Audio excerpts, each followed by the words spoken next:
Welcome. It's Indisputable. I'm your host, Richey. Good to be with you. We got a lot on the agenda today. Breaking down news of the day. My contributor, none other than Adrienne Lawrence, author, attorney at law, and TYT contributor. Should be an amazing breakdown. Top story of the day. Trump appointed federal judge may have committed obstruction of justice by ruling in favor of Donald Trump as it relates to the special master that will now oversee what documents are in and what documents are out. Let me give you background to this. Let's put up the picture of the federal judge, give some background to who she is. This is Eileen Mercedes Cannon. Judge Cannon is a United States District Judge for the Southern District of Florida. She was nominated by Donald Trump and confirmed by the United States Senate in 2020. So this particular US district judge cleared the way for a third-party attorney to review all seized materials, not just documents covered by the attorney-client privilege, the circumstance in which special masters are usually used, but also for potential executive privilege concerns, a move that the Justice Department says would be unprecedented. Let me explain why this would be an unprecedented move here. A special master in cases like this is pretty routine. It's not abnormal to have a special master, especially when there has been an admission from both sides that confidential information between the attorney and the client may have been part of what was seized. The special master comes in and says, all right, this is clearly attorney-client privilege. This is clearly not, and you put that on the other side. Here's the reality. If an attorney engaged in illegal conversation, meaning they have become part of the conspiracy, that is not protected under the federal rules of evidence nor the bar as privileged conversation. Now, here's the other part that's unbelievable. This Trump-backed judge has literally said, basically, that the special master can also determine dynamics related to executive privilege, meaning conversations between the president and advisors, etc., could be protected. The reason why that's unprecedented is because it is unsettled law. This is not settled as far as the reach of the presidential privilege responsibility. You see, there's a school of thought that says the current president is the one who can actually protect, or the current president is the one who can benefit from this thing known as executive privilege, not a former president. Remember, where was executive privilege when Nixon was literally being recorded?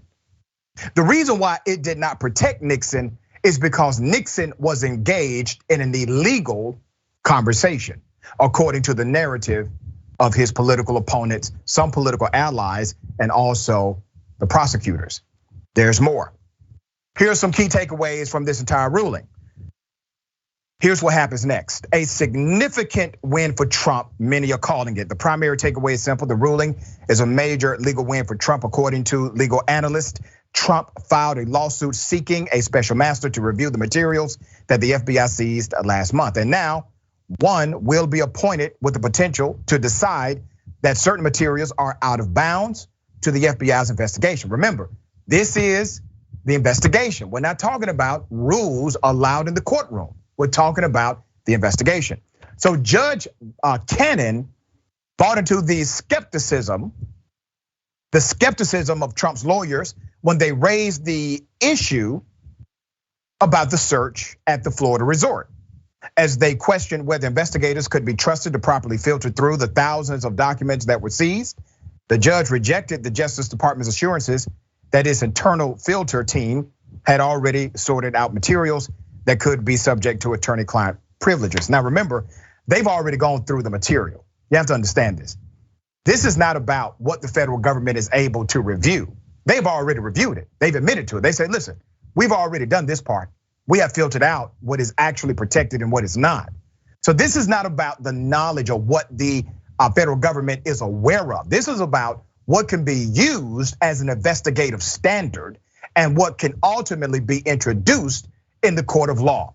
Is it not ironic that the same individual who believes he can steal classified information from the United States government to deem them to be non-confidential because he stole them, he's the same person literally advocating to make sure that his conversations are classified in a sense and remain confidential, even though his actions are contrary to that as it relates to classified government material. There's more. Ultimately, the special master may merely lead to a delay in the federal investigation into Trump's taken from Mar-a-Lago, but it now introduces a new layer of uncertainty into the entire investigation. The former president did not get absolutely everything he asked for. The judge did not rule that any material seized from his home should be returned to him, for instance. And here's another dynamic that is fascinating to me. Trump immediately came out and said, hey, they stole my passports. They need to return them. Remember that? He had a whole press release about it. Went on his Truth Social to provide context to them stealing his passport, as he put it. Well, guess what he did when he said that? He identified himself as the custodial owner of those papers. You see, many times the federal government, when they seize documents, they will look for what's called identifying marks to prove who was the custodian of the records. By Donald Trump admitting that he knew his passports were in the same location as these classified documents, he has nailed himself as the custodial owner of classified, illegal, and stolen material. There's more. Both sides were told to file a joint filing by Friday, spelling out their answers to these questions based on how the case has progressed so far. It seems unlikely that the two sides will agree on much. They will both be able to put in writing their ideas on how they want this to move forward. It's going to be interesting to see. Plans to review for executive privilege. Trump had said that a special master review needed to go beyond documents covered by the attorney-client privilege, and that materials covered through the executive privilege should be filtered out as well. So this was his request. You see, executive privilege refers to private communications presidents have with their advisors and other types of internal communications within the executive branch that are withheld from public release. While disputes over the privilege have come in congressional investigations, the reaches of executive privilege, particularly when a former president is arguing it, should apply when a current president is declining to assert it, is unsettled law. So let's go to the American Enterprise Institute. They noted that Judge Cannon should not have even taken the case in the first place. Said, and I quote, "It was in the hands of the magistrate judge. She was picked by Trump's lawyer solely because she was a Trumpist in a jurisdiction nowhere near Mar-a-Lago. She has in effect engaged herself in obstruction of justice, according to this organization." Steve Vladeck, who serves as the Charles Allen Wright Chair in federal courts at the University of Texas Law School, called the ruling preposterous. He highlighted, and I quote, "The part where it blocks the government from continuing to use materials already in its possession. At the very least, the last ruling creates an immediately appealable injunctive-like order, which the DOJ can now take to the 11th Circuit. They are likely to get a favorable review based on the 11th Circuit historical context." Well, fascinating. They judge shopped, which is really frowned upon, but they were allowed to do it. Attorney at law, what are your thoughts on this? And do the other legal experts, are they onto something that this judge may have engaged in obstruction? So it'd be difficult ever to prove anything about obstruction against a judge in particular, but what we do know is that the order that this judge issued, Eileen Cannon, that it's absolute nonsense. It doesn't follow legal precedent at all. It completely and totally strays from what the law is. A lot of it is convoluted, and it is not at all reflective of what this judge can do. I believe she worked at Gibson Dunn, which is one of the most high-profile law firms in the country, as well as being a clerk for an 8th Circuit US Court of Appeals judge. She knows how to analyze the law and how to apply it. Yet she's opted to do something that completely and totally bastardizes the law and doesn't comport with it at all. It really says to us that she is engaging in a dereliction of duty. At the same time, the thought of actually prosecuting a judge for obstruction would be very difficult unless you had some kind of smoking gun, an email or something that said, I'm going to rule in a way that favors Trump, regardless of what the law and the facts hold.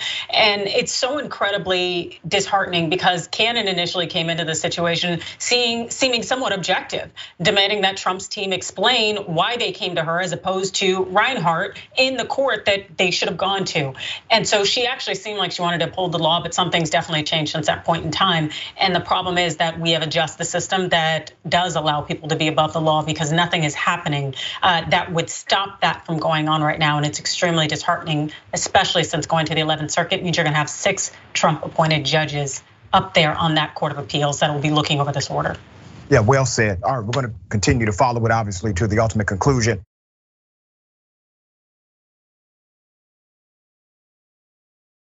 You know, I'm sick and tired of people who do not have heart, who do not have the ability to simply look at a situation and provide a human lens.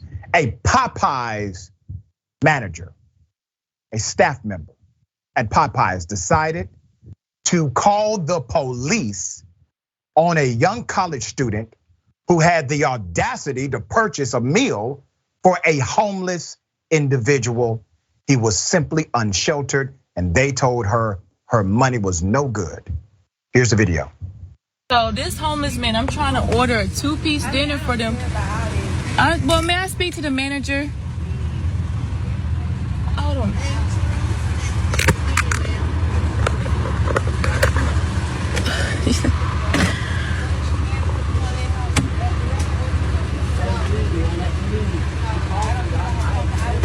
So I don't know when Popeyes don't let you order for him. He's asking for food. No, ma'am, you can't do it. Why? He's asking for food. Ma'am, you can't do it. I don't care nothing about you recording me, baby. May I have your name so I can let the people know? I didn't ask this lady for nothing. Okay. This lady. That's heartless as hell. Now there's more video and I will provide some context to this. Here it is. They called the cops on me, everything, bro. Easy. I can't order for this homeless man right here who asked for food. He didn't ask for nothing. He didn't even ask for no money. And then they been so rude. Like, this is crazy. Hey. My name's Jazz, and thanks to the Glow Joe, Twins, yeah. I got famous. I do art every day out here on Ponce. And the manager in the Popeye, she turned this lady down. She offered me something to eat. Think about the insanity of this. You have a man who is experiencing a tough time. It happens. It's life. You have a young lady, she's a senior at Georgia State University. She does the right thing. She says, let me buy you something to eat.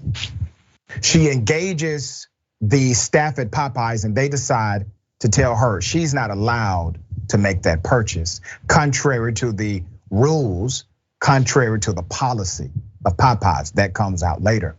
The police are then called. Remember, as I've said before, if it's not an emergency situation, you are calling the police because you're saying you need a gun to show up at the situation. What was a gun needed for here? No reason whatsoever.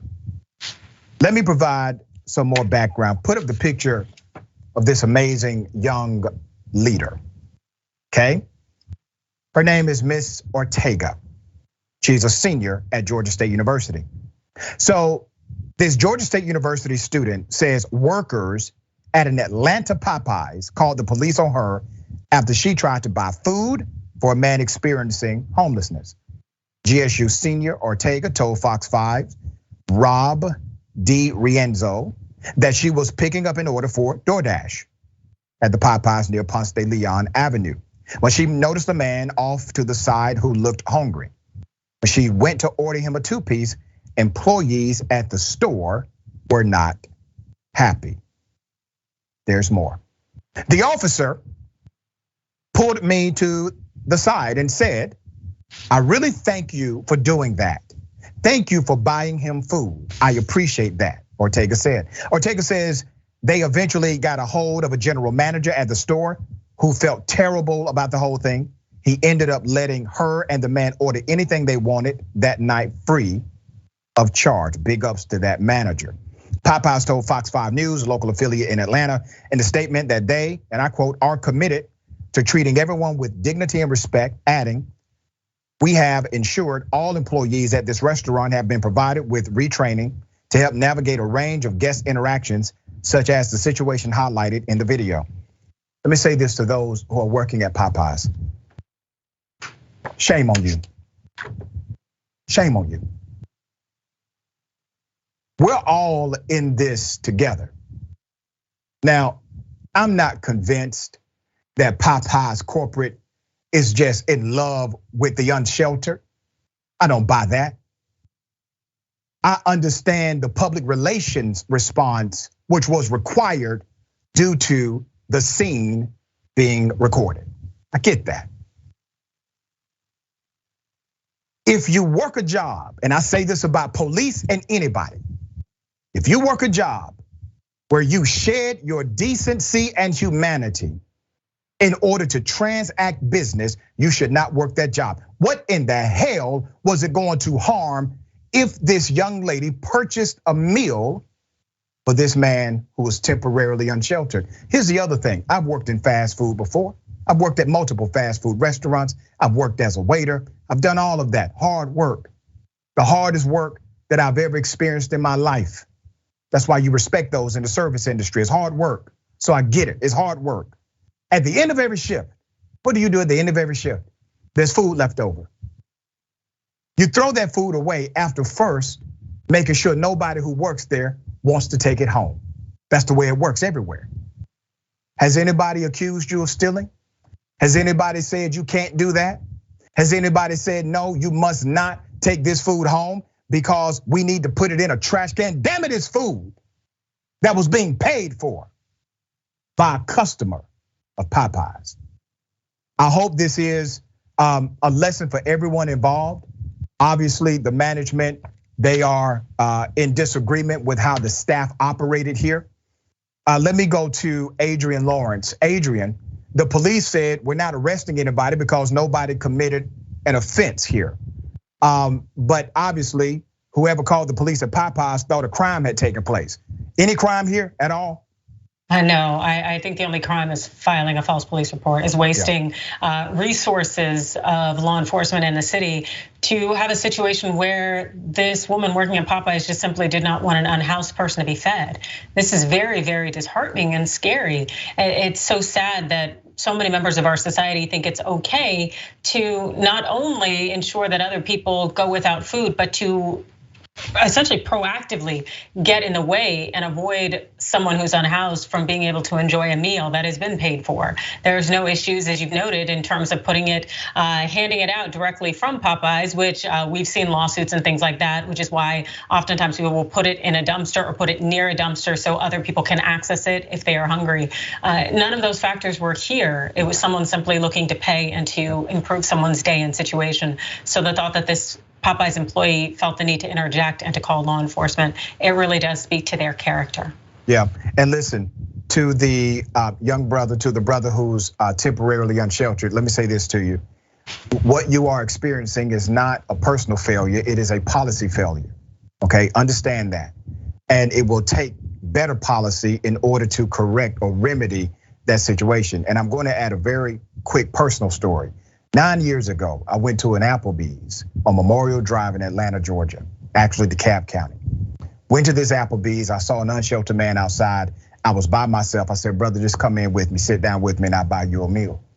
When we sat down, literally, the manager came and said, I could not buy food for him. I said, this is my uncle. Was it true? Of course not. He was my uncle in the spirit in that moment. I said, this is my uncle. Wherever I sit, he sits. They went and got the police, who was a security guard, but a cop in regular life. Cop comes to me with his gun and his badge. He says, sir, you both are gonna have to get out. I said, I'm not moving until I get my food. The brother who was with me, the unsheltered man, believed we were going to get arrested. I said, listen, if we get arrested, I'm gonna get arrested with you, and I got bail money for us both. We were able to order our food. We were able to eat, and we left the establishment. Now, naturally, I never went back to that establishment. I wanted him to feel that he had an advocate in the world. You cannot lose your humanity because you got a little change or because you got a job. Don't lose your humanity because every single one of us, we may be 1 or 2 paychecks away from being in that same situation. Keep that in mind. All right.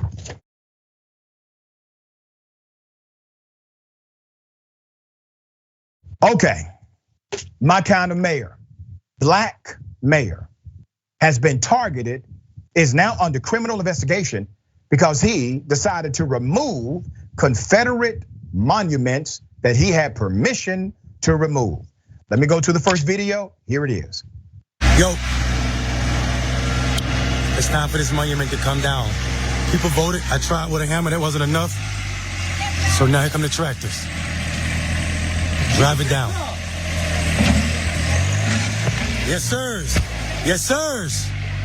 Yes, sirs. Death to the Confederacy around here. Push that little one over too, bro. All of it. Not in my town, not on my watch. Not in my town, not on my watch. Damn, that's what I'm talking about. I got more video, here it is. Death of the Confederate in this town. We're just tied off right here where I tied that piece at. Let me give you background to this courageous, progressive black mayor who is now under criminal investigation because he did what he was empowered to do. I'll explain all of this. Put up the picture of Mayor Mundale here. This is Mayor Mundale Robinson. Mundale Robinson is the mayor of Enfield, North Carolina. He is now under state investigation after he tore down a Confederate monument. Now remember, he had permission to do this. I'm going to explain that. The town commissioners voted, they approved removing the monument within its jurisdiction. Mayor Robinson could now face criminal charges for personally seeing to its removal. So let me take you back to August. In early August, okay? Early August, Enfield town commissioners voted 4-1. Count that, 4-1 to do what? To remove the monument. And Mayor Robinson, he was at the meeting. He assured them it would cost nothing to the town. As a matter of fact, he said it won't cost the town a dime. I got this. It won't cost you a penny. Robinson says he spent a day on August 21st, 2022, trying to tear the monument down and recorded himself doing so on Facebook Live. Of course, why would he not? He has the approval of the city commissioners by way of a vote that is legally binding. There's more. Let's put up the chief of police who's on the left and the Republican or conservative, should I say, DA. Enfield Police Chief James Ayers and Andrew Murray, the conservative DA for North Carolina's 42nd prosecutorial district, requested the state investigate the mayor. Now, I want to remind you, you see the police chief on the left? That police chief works under the mayor and the commission. He decided to team up with the DA and request that the mayor be investigated for getting rid of a racist monument. Mayor Robinson doesn't know why his own town's police chief requested the state to investigate him. Atlanta Black Star received a statement from the North Carolina Bureau of Investigation, which says, on Sunday, August 21st, 2022, the SBI received requests from the Enfield police chief and the DA to investigate property damage at the park in Enfield. Now remember, the property is owned by the city, okay? The investigation remains ongoing. Once the investigation is complete, the case will be submitted to the DA for review. The DA will determine whether criminal charges are appropriate, not the SBI. What? We're talking about city property within the city limits. The city voted to remove the damn thing because it's racist and could create rioting, and they did so. And the mayor, he was bold about it. That's what this is about. I want you to understand it. He was in your face with it. He celebrated the toppling of their monument. Now he's under criminal investigation. Since the monument's removal, the loyal white knights, let's put it up. The loyal white knights of the KKK, which is the largest, most active group of the KKK, they have decided to release various flyers. The flyer reads, "White people of Enfield, you have let an N-word tyrant stomp on your white heritage. What will you do? Don't let them get away with anything." Put up the picture of the chief and the DA again. You see, both of you are on the side of the KKK. Please understand where you are right now. Both of you are on the side of the KKK. The Ziploc bag also contains seeds and kernels. Mayor Robinson, who's a progressive, by the way, and founder of the Black Male Voter Project, was elected mayor of Enfield, North Carolina, May 17, 2022. Enfield has about 2,350 residents. 85 to 90% are black. Robinson said he ran for mayor because he wanted to be a voice for black residents who are facing threats from gentrification. Another concern of his is the threat of white nationalists unsettling his majority black town by rallying behind a Confederate monument in a town park. Now, let me give you some background to the law that they're trying to get him hung up on. In 2015, the state of North Carolina passed a law. They passed a law declaring monuments, racist monuments in particular, memorials and works of art owned by the state may not be removed, owned by the state, okay? They cannot be moved, they cannot be relocated, they cannot be altered without approval of the North Carolina Historical Commission. However, there are some exceptions to the rule. Mayor Robinson cites the Confederate monument posed a safety risk, which is a provision in the law, okay? So you can remove them if it provides a safety risk. And the mayor adds that the monument was owned by the city and not by the state. Despite the ongoing investigation, Mayor Robinson stands by his decision to personally remove the Confederate monument and feels he is within the law. He also believes its removal is a good move for the majority black town in which he received 76% of the vote to beat out an incumbent mayor this past spring. But look at that. When you have the narrative, the law, the people, everything on your side, they still find a way through a very, very small loophole to try to put a black leader in his place. Well, it won't work, dear brother, because I'm supporting you. There are many others who are standing with you, standing for you, and advocating for your city to continue to progress without the detriment and the disease of racism overtaking it. Attorney, what are your thoughts here? Well, I think that this is just antics. The thought is that they need to keep him in his place, to put him in his place. And that's really what is being signaled and said, because if they were all working toward a common goal, which is to the humanity of those people that they're supposed to serve, then there would be no issue about him removing that monument. No, this is the focus here of leadership in this town appears to be a matter of, let me make sure that you stay in your place. And too often do we see this.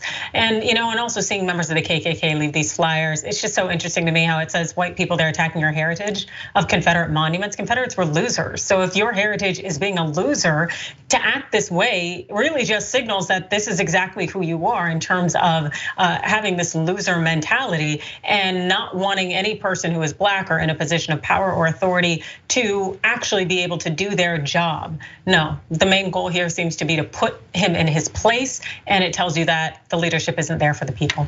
Yeah, and here's the thing, when they say this is white heritage, listen, white people, I need you to reject that. Your heritage, your historical heritage does not have to be connected to white racist people. You can push back on that narrative just as we can, and I encourage you to do so. All right, we got more on the other side. It's indisputable. Stick and stay.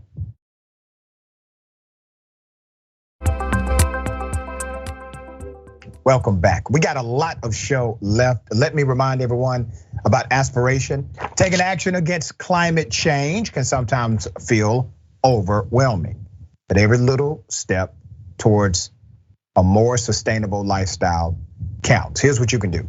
Open up an account with aspiration.com, great partnership. You have the chance to reduce and mitigate your carbon footprint, fight climate change, and give forests and animals another chance. So go to aspiration.com/TYT to sign up. All right, let's make that happen. Okay. Jojo H says, so doctor, any president can just get favors from judges they appoint, ? The Republican Party is destroying all branches of government. Yeah. Mickey the silver-haired dragon. You know how some in that town feel about removing something celebrating racism? We know how they feel. It wasn't bad enough that it was to be removed, but a black man removing it was a double threat to the racist, right? That's what it was. He did it boldly. He wasn't, let's put on a suit and tie and hold a press conference today and talk about what we were able to do at 4 o'clock in the morning last night. No, he went on Facebook Live and said, get that ish up out of here. All right, Snack Panther, guilty. Donald Chunks needs to be locked up with R. Kelly. That's right. Thank you for that. The voodoo you do, I swear, why do people care what other people do with their money? That to me was the most infuriating part of that ordeal. Like, wait a minute, you're gonna tell me what I can and cannot do with my money when I purchase food from a fast food restaurant? Doesn't make sense at all. Snack Panther says, all skin folk ain't your kin folk. Spiritually protected Taro. Oh my God, I'm from Enfield and I didn't know about this. I know the statues and the KKK are active there. I remember different things they have done in the past. Moon Dragon, thank you, Moon Dragon. Gifted 5 indisputable with Dr. Rashad Richey memberships. Thank you for that. So welcome Naomi, Dawn, Spectrophonic, Tyler, and Risden. We welcome you. Also, Nadine, welcome to Indisputable. Okay, got something for you. Ladies and gentlemen, I wish a Karen would. You want to call the police on them for having a barbecue on a Sunday? I feel free! Back off! I'm going to tell them there's an African-American man threatening my life.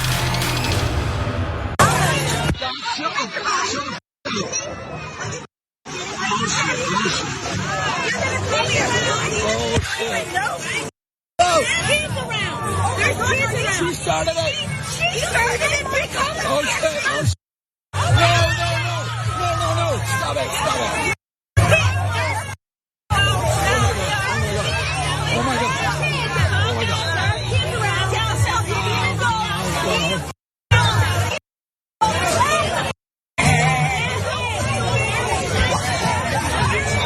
Here we go.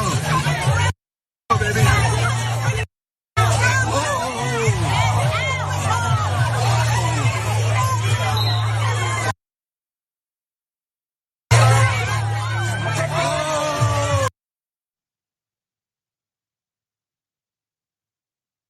A cackle of Karens. Once again, white on white poolside crime is out of control in America. We have more.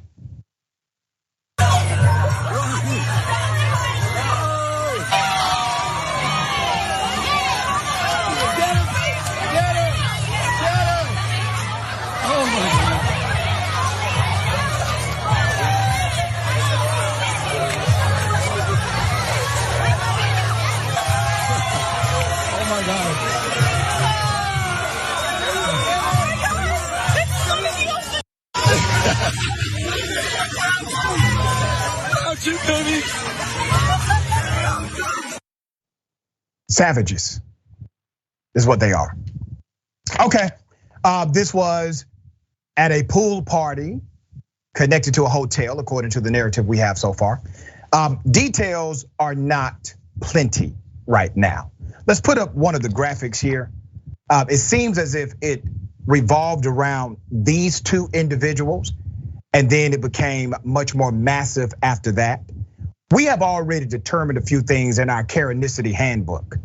One, when there is a Karen and other Karens are around, they will engage in Karenicity as well when there's a Karen in distress. We have already documented this on multiple occasions. What it seems may have happened here, you have two very different but similar Karen factions. And they decided to emerge at one time, and it created what we saw in front of us. This may have adversely impacted the space-time continuum. We're trying to look into that as we speak. All right, Adrienne, thoughts here. Okay, so too often when we see Karens in the wild, and they're, it's just clear to me that they're getting on their ego drive. Those women should be there looking with the goal to have a good time and to enjoy whatever the party is for the purpose of being in the pool. But instead, all of a sudden it becomes a matter of, I need to feel I have an upper hand on you, or I need to feel that I can control your whereabouts, your ongoings. It's so incredibly sad because so many people miss out on simply being able to have a good time because they're investing so much in chaos that'll stroke their ego. And so I really hope that these Karens get help and that this kind of stuff doesn't go on, because summer doesn't go for very long, even though it seems to be stretching out right now. Yeah, quite insane. Obviously, a lot of children were around. Somebody could have just walked away, left it. It seems as if nobody wanted to. Everybody wanted to engage. And then the people who were there kind of stroking it along, they were not helpful either. Okay.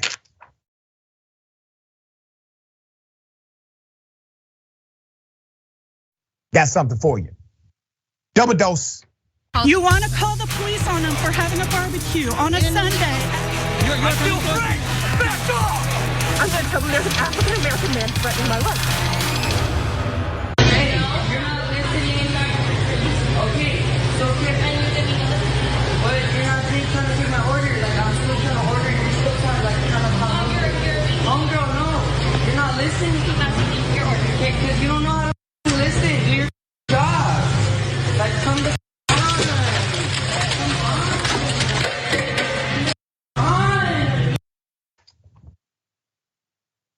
Yeah, okay, that is in fact a criminal offense. Now, here's the thing, arguments happen, disagreements will take place. You may order something, the order is wrong. Maybe a worker is not paying attention to you, you gotta get their attention, whatever it may be, okay? It happens, it's life. But engaging in this kind of behavior beyond the argument is why you are on Indisputable. Here's the part I really don't like when people do things like that. They are doing it because they realize that somebody in that establishment, they have to now clean it up. And this is akin to somebody maybe throwing something on the ground and saying, clean it up. Because they look at individuals who work in service-related industries as a lower status than they are. Remember, this has a lot to do with status dynamics connected to the Karens we cover. I don't like this particular move. We've seen it many times by many Karens. When they don't get their way, or they feel as if they're losing the argument, they decide to start throwing merchandise on the floor, or they will break things in protest. Well, that is because they are saying, you're gonna have to clean this up, not me. Okay, well, that's fine. Now you've been highlighted on this show. So Karen, you're gonna have to clean this up. It's not on me, it's on you. There you have it. Thoughts here? No, I completely agree with you. When these people don't end up getting their way, they engage in this behavior, and it's the whole, well, let me try to one-up you, put you in your place, remind you that you have to clean this up, and that I can just walk away. And so having to deal with the consequences of being put on blast is so incredibly important, because these people out here trying to maintain this persona of being a decent person, when they are caught on camera engaging in these antics, they have to then defend and explain why they decided to be utterly toxic in this public establishment, when they could have just walked away, not taken it personally and not acted up. But they opted to engage in these antics, and they should have to defend them. Well said. All right, we got more on the other side. It's Indisputable, stick and stay.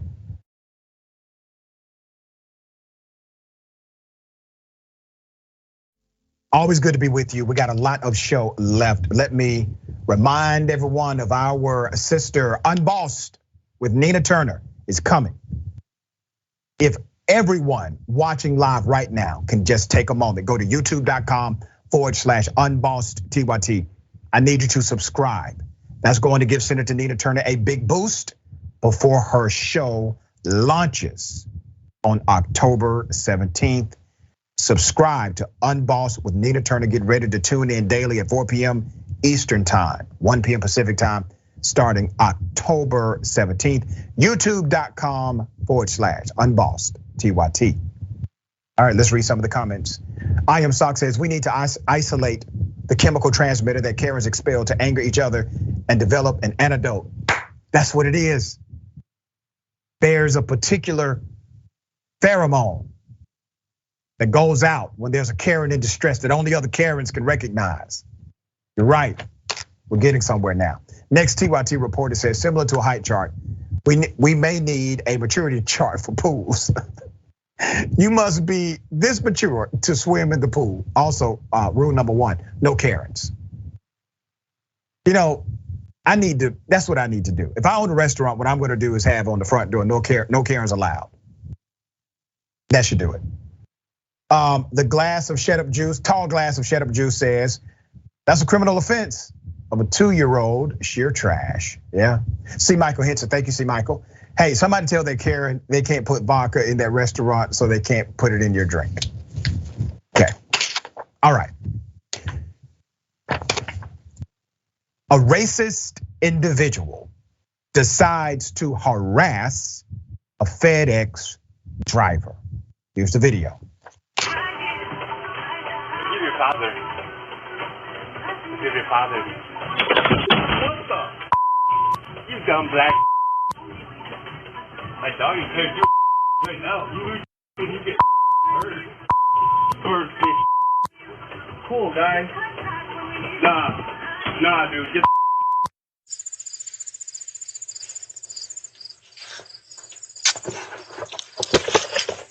I got you now.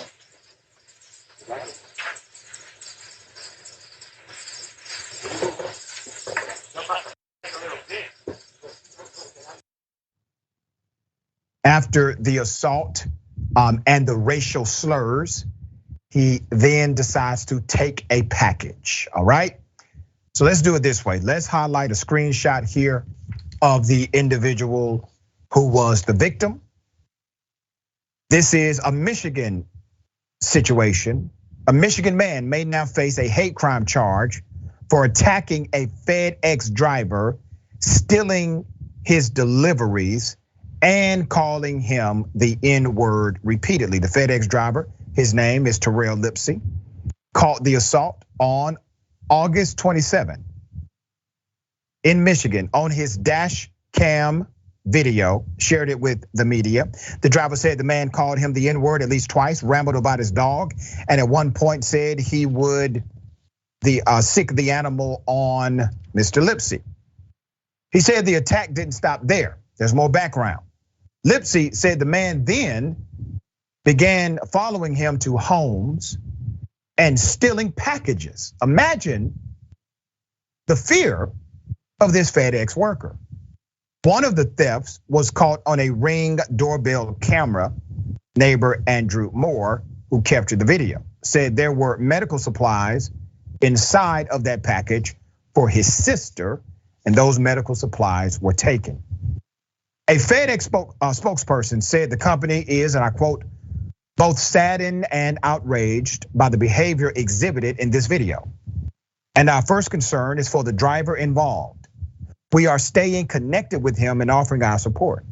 We also have verified that a police report was filed and an investigation is underway to further address this incident. So let's go to the police. The police said the assailant was on meth and was taken to the hospital to be treated for a mental condition. Well, look at that. Reports show the suspect was arrested and authorities are considering charging him with assault and battery, ethnic intimidation, illegal entry, larceny, and malicious destruction of property. They're considering it. I mean, they're talking about it amongst themselves. Now, I want to contrast here. He obviously committed criminal offenses. He obviously engaged in felony theft, likely felony assault, general harassment, stalking, everything else, right? He did these things on video, it's clear. But what did the officers do when they responded? They said, wait a minute, this poor guy, he's obviously high.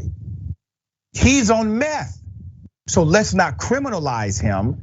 Let's go ahead and make this a mental health issue, even though it was called in as a criminal issue. Now let's compare what happened recently in the state of Georgia to a 911 call that was a mental health call, where the young lady was diagnosed as schizophrenic. The grandparents that called the police, they said, our daughter just needs some help, our granddaughter just needs help. She ended up being dead, and still unanswered questions from that. Or how about the countless stories we've covered right here on Indisputable when 911 received a call for a mental health emergency and the individual who happened to be black or brown, they were killed by the hands of law enforcement? Or what about the millions of cases across this country where individuals are suffering a mental health issue in that moment? They are simply taken to jail, prosecuted, and handed over to prison. But not in this case. In this case, police officers were able to ascertain the person was high. So obviously they could not be responsible for their behavior, according to the police. So they decided to take him in for a mental health evaluation. And they are considering, possibly, perhaps, maybe in the future, filing charges. We covered a similar story, even more dramatic than this one. Remember this story? Back in February, we reported on a story where a black FedEx driver, Mr. Gibson, was shot at in Mississippi by a father-son duo. And what happened to them? These were similar tactics, and initially they were not charged. They later did get charged, but they were not charged with attempted murder. And the FedEx that this young black male worked for said that he had to come back to work and work that same route, and he refused to do so.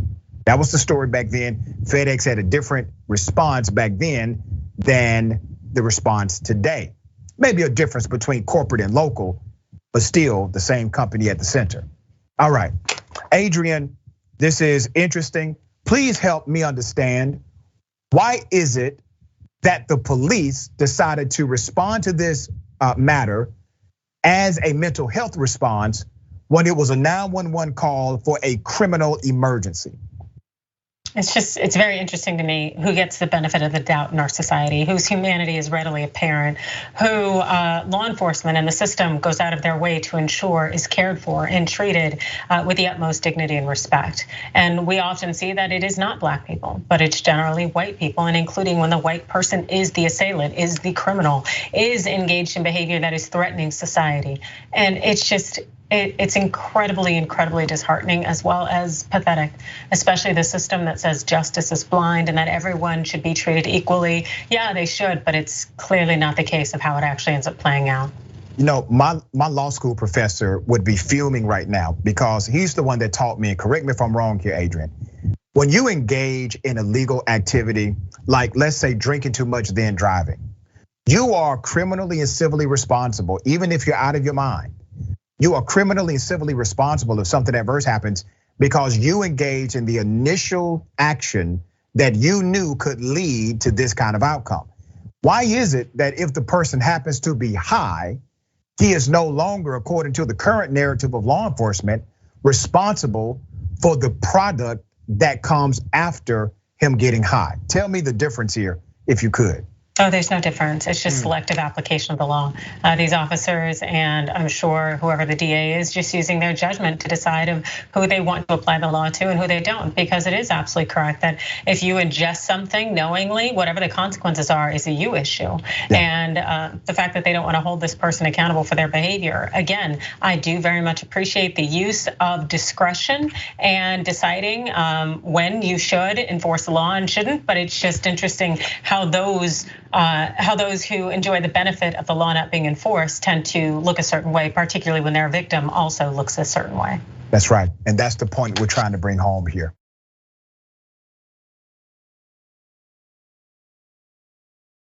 Interesting. Another ad. It is a racist ad, a pro-police and anti-black ad has been now the new thing for conservatives to brag about. Here it is. For nearly 30 years, crime was falling in the United States. No more.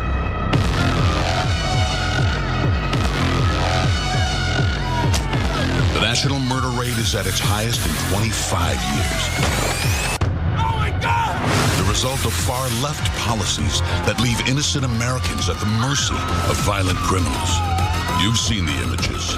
Subway riders pushed onto tracks by the violently deranged. Stores being looted in broad daylight. Elderly women viciously beaten on the street and outside their homes. Gang shootings turning cities into war zones. Hardened criminals rampaging without fear. No fear of arrest. No fear of prosecution. No fear of jail. No fear of any consequence at all. Instead, you are made to live in fear. Woke progressive prosecutors are releasing dangerous predators before trial. Woke far-left politicians have allowed our streets and parks to be overrun with crime and drugs. Police have been made into the enemy and criminals into a protected class. Violent crime is up 21% in Washington, D.C., 35% in Chicago, 41% in New York City, and murders are up 207% in Portland. Cities in chaos, billions in property damages, lives and families destroyed. Stop the woke war on police. Stop the far-left assault on public safety. Stop the radical left-wing love affair with criminals.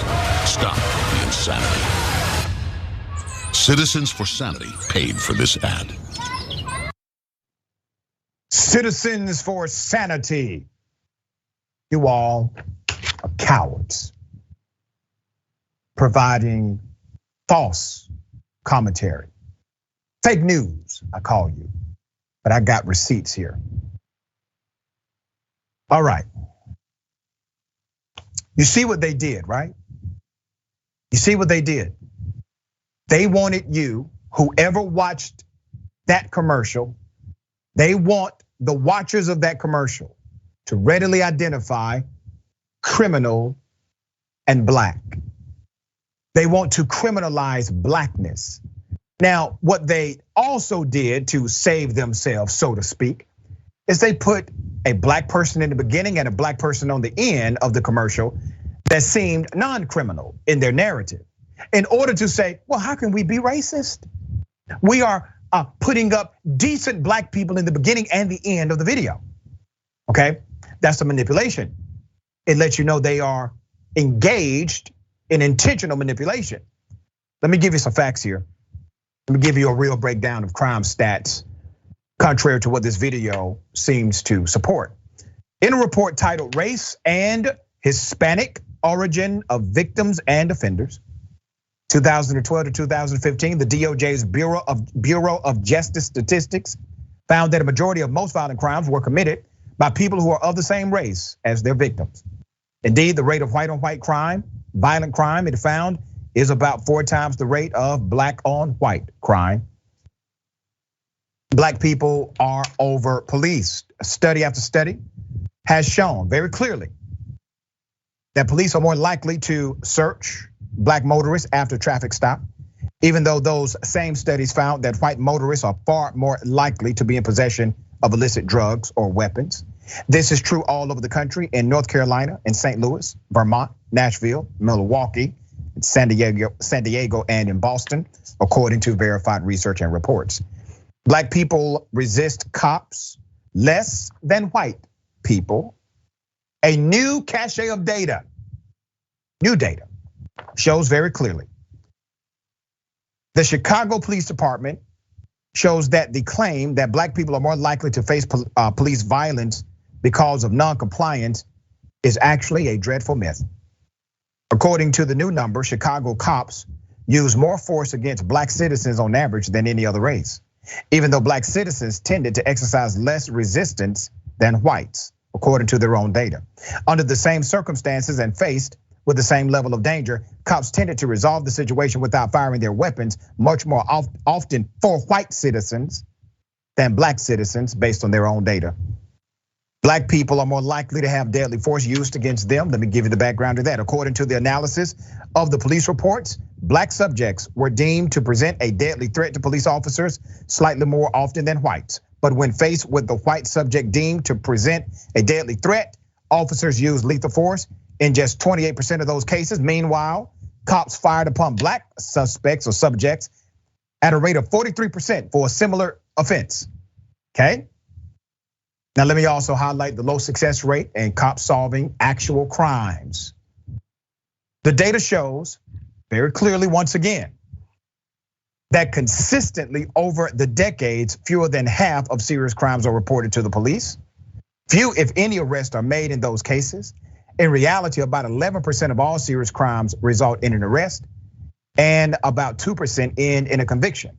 Therefore, the number of people police hold accountable for crimes, what I call the criminal accountability rate, is extremely low. All right. You know, there are multiple crimes that white people in general commit more so than any other race. Crimes against co-workers, crimes against property, and crimes against children, etc. I'm not saying that to besmirch my white brothers and sisters. I'm doing that to help people understand this whole misnomer about black on black crime is actually a narrative, a contrary narrative in itself, as if somehow blackness or black people or being black has something to do with the criminality. It does not. It does not. All right. So we have this propaganda video that conservatives are celebrating. We are calling out the actual truth in reference to what this video purports. And we are providing context to the numbers. Now, we hope this is helpful. When people see this video, they can see the contrast of this commentary. Attorney, what are your thoughts here? They were doing exactly as you described. They're trying to manipulate the thought process of seeing individuals who are largely black by citing cities that are generally associated with black people, Chicago, New York City, so on and so forth. They're doing this because they're trying to send a subliminal message that black people are criminals. And this thought of having anybody who's remotely progressive in a position of power or who has a higher melanin count or any form or fashion, or also who may not be a Christian or following some kind of normative thought of this cis heteronormative Christian, kind of dominant party in our country. It was just so blatant, everything they were doing and saying, and it's absolutely pathetic. It just is furthering racism, and that's exactly what they're seeking here. Yep, that's it. All right, we got more on the other side. It's indisputable. Stick and stay.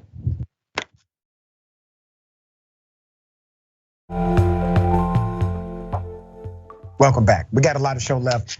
Let me remind everyone of the watch list. All right, the watch list. Make sure you add the watch list, your watch list. Join Jared Jackson live weekdays, 12 p.m. Eastern time, 9 a.m. Pacific time. Watch live daily and subscribe at youtube.com/watchlist TYT. Next, TYT reporter says, oh yeah, that mental issue of white supremacy, right? Question mark. Warlock says, I am also skeptical of the meth angle. Sounds like an excuse to be lenient instead of lawfully fair. Yep. Craig Souffle says, geez, I feel like I just watched an awful racist segment of Outer Limits. SHBR, thank you for that, by the way.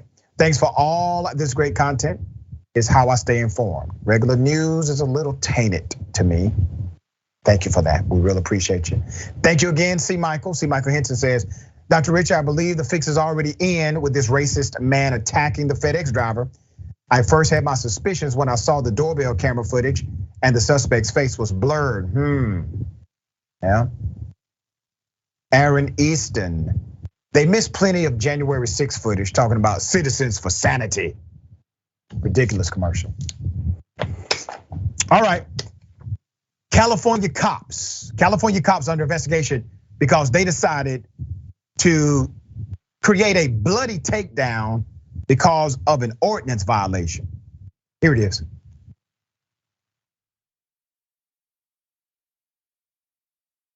Entonces, ¿Traes a tu ID? ¿Para la mía? Los tres. Okay. Siéntate y nomás saca tu ID. Hey, sit down. Hey, you don't have to talk to me. Well, I told you to sit down. I know. You know what? Yes. Take out your ID, dude. I know. I have to take it out, but I have to take it out to take the ID out, you know? Sit down. Just sit down. But you sit have to down. understand. Okay. Hey. Stop.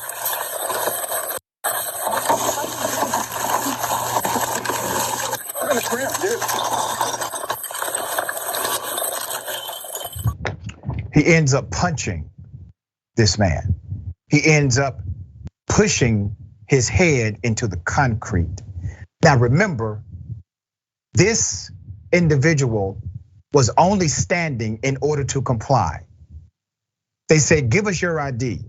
Well, he needed to stand in order to give them his ID, to properly retrieve it from his pocket.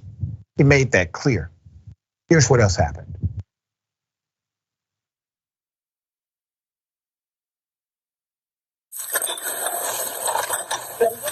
Pone tus manos para atrás. Pero yo te estoy haciendo nada. I don't do anything. Dude. Pone tus manos para atrás, ¿entiendes? ¿Sí o no? Sí, pero no estoy haciendo nada. Hey, I told you to Pero no te sit estoy down. haciendo nada. I told you to sit down. Man, I not do anything. I not do anything, man. Sir, I not do anything. I told you to sit down, you don't sit down. Get out of the way. Stop moving your hand. Just leave it on the I back. not do anything. All skin folk ain't your kin folk, as we say. Let's put up the picture of one officer. I'm gonna go ahead and give you some background to this.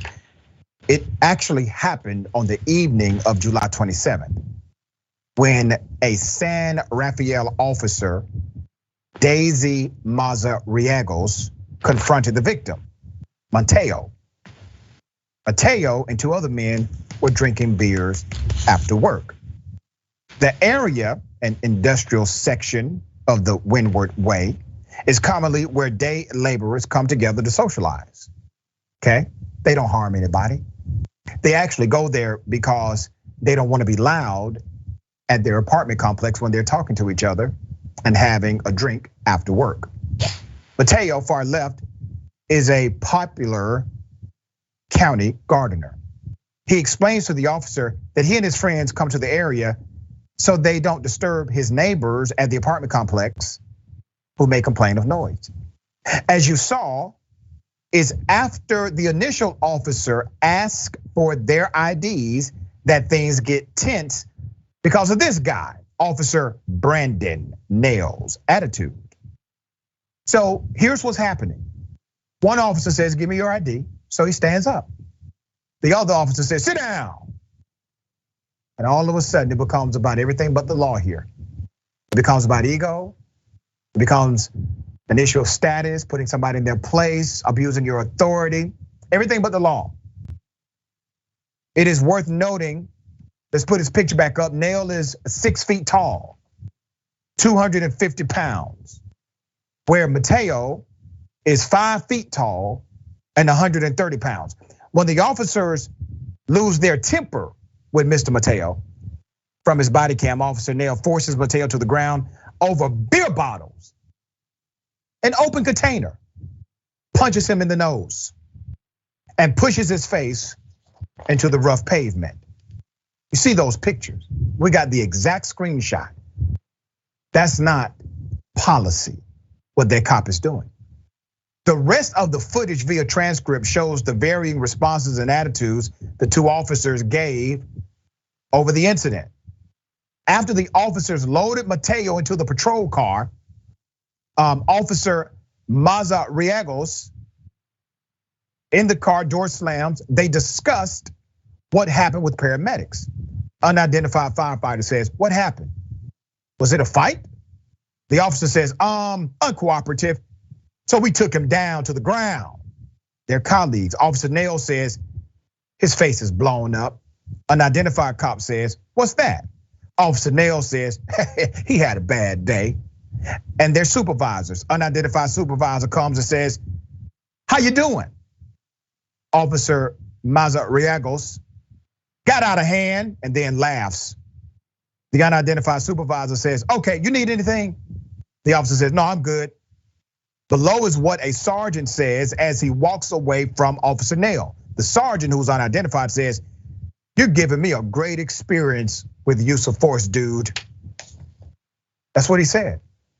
More than 20 minutes after he injured Mateo, Officer Nail walks to the patrol car, snaps a picture, and argues with them. What do you think he's using the picture for?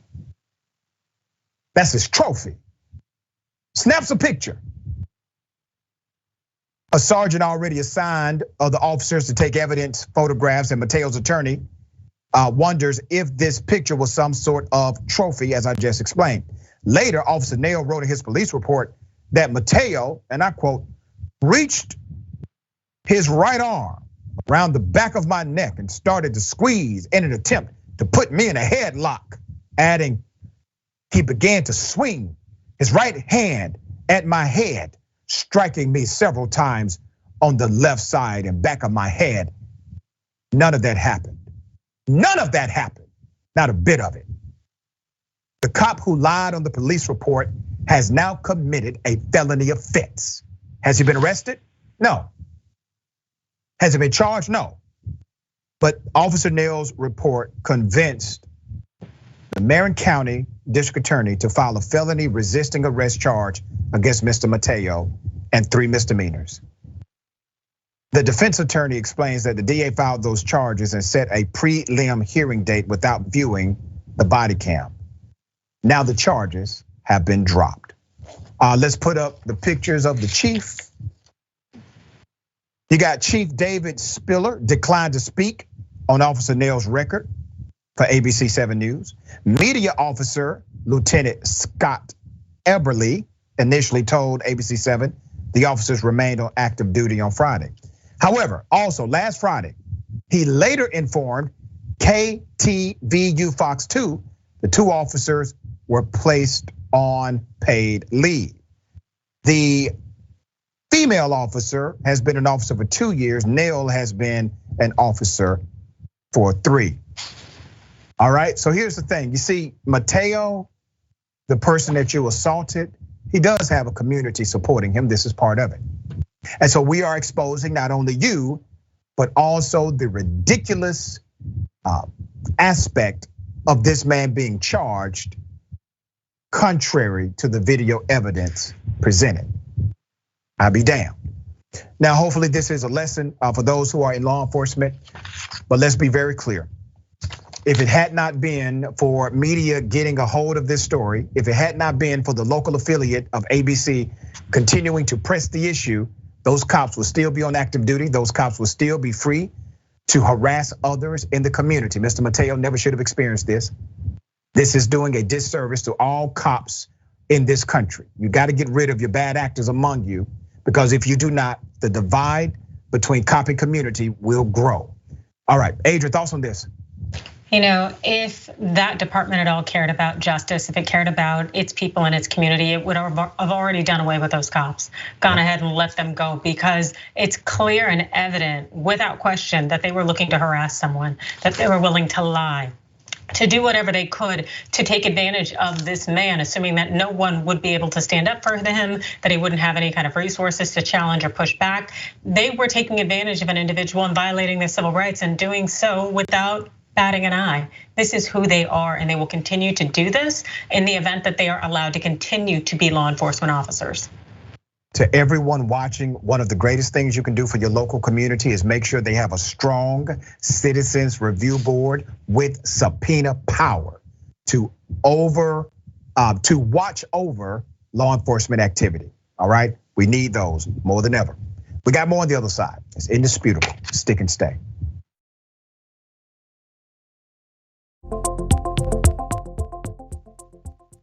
All right, welcome back. Hey, come here.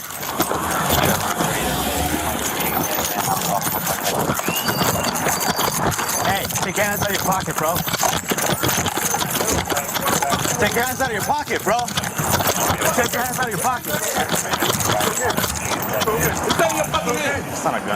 The individual was unarmed. okay? The cop literally said, this person is unarmed, does not have a gun.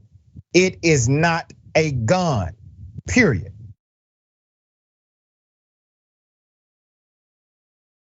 It's not a gun, bro.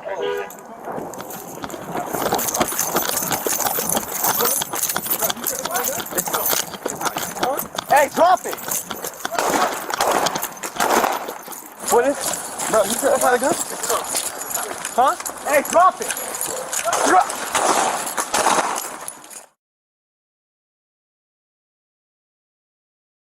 So that's what happened in this situation. Let me give some background to this story. It's fascinating that as it stands, the police officers have not been arrested for this incident.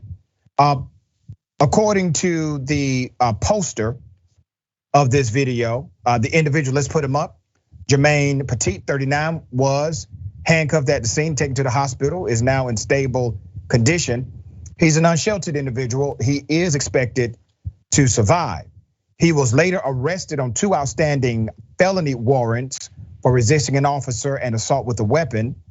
The video was released Thursday, more than a month after this man was shot and injured as he was running away.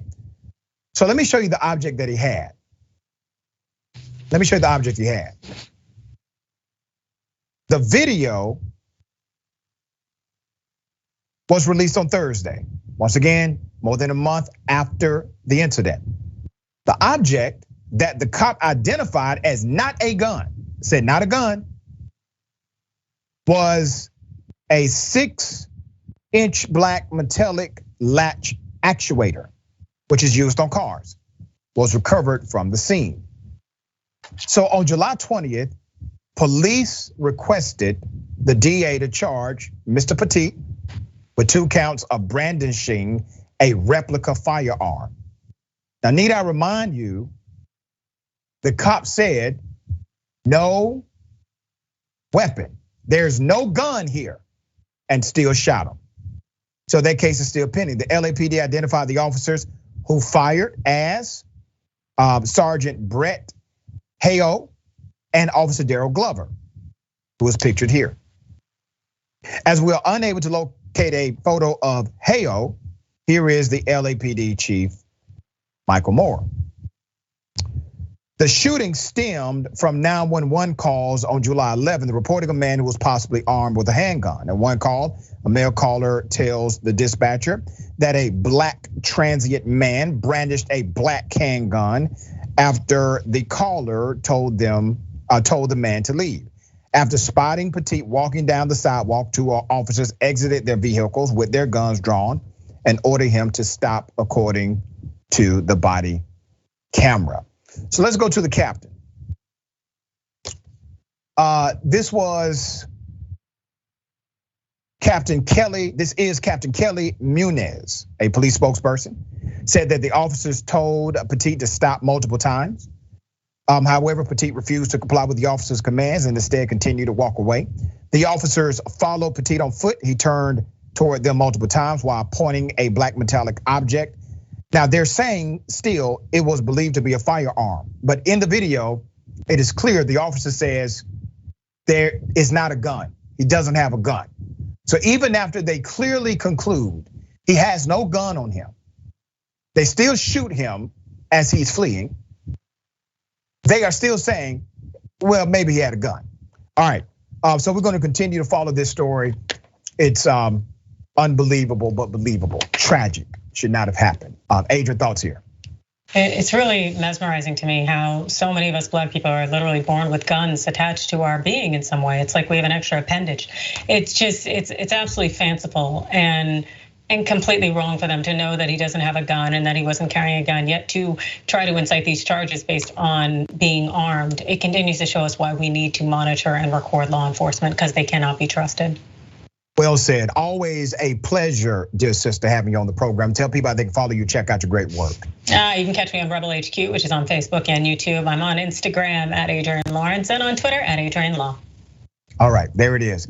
Okay, remember, take care of yourself, take care of each other, take care of the planet. Remember, the truth is always indisputable.